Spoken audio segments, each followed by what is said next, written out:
Ang paghahanda bago manganak ang inahin ay critical para sa kaligtasan ng mga biik at para maiwasan ang infection gaya ng MMA sa inahin. Narito ang mga dapat mong ihanda at gawin. Or paghahanda sa kulungan. Linis at disimpekta.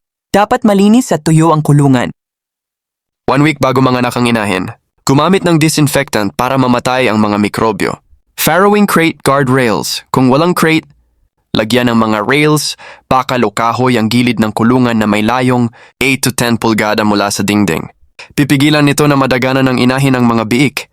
Lugar para sa init, brooding area. Ang mga bagong silang na biik ay madaling lamigin.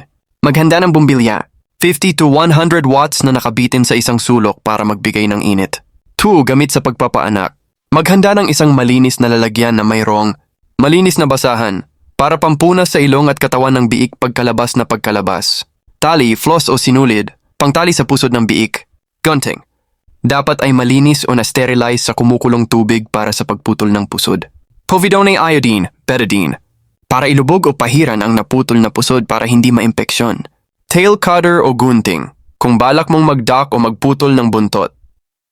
Sustalin LA, oxytetracycline. Ihanda ito para iturok sa inahin. Pagkatapos manganak upang maiwasan ang lagnat at impeksyon sa suso at matris. 3. Paghahanda sa inahin. Paliguan ang inahin, isang araw bago ang petsa ng panganganak. Paliguan ang inahin para maalis ang dumi at itlog ng bulate, lalo na sa bahagi ng suso.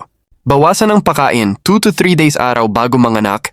Bawasan ang rasyon ng pagkain para hindi mahirapan sa pag-iri at maiwasan ang pagtitibi, constipation.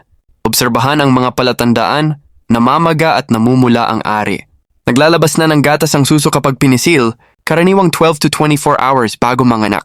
Ang inahin ay nagiging balisa o gumagawa ng pugad. 4. Pag-alaga sa bagong silang na biik. Colostrum, unang gatas. Siguraduhing makadede agad ang mga biik sa loob ng unang 1 to 2 oras. Ang colostrum ay puno ng antibodies na proteksyon nila sa sakit. Iron injection, maghanda rin ng iron ferrous sulfate. Injection na ibinibigay karaniwan sa ika-3 araw ng mga biik.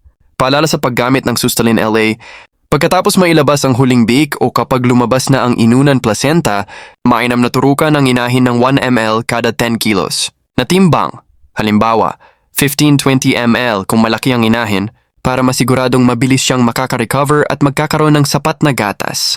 Thanks for watching.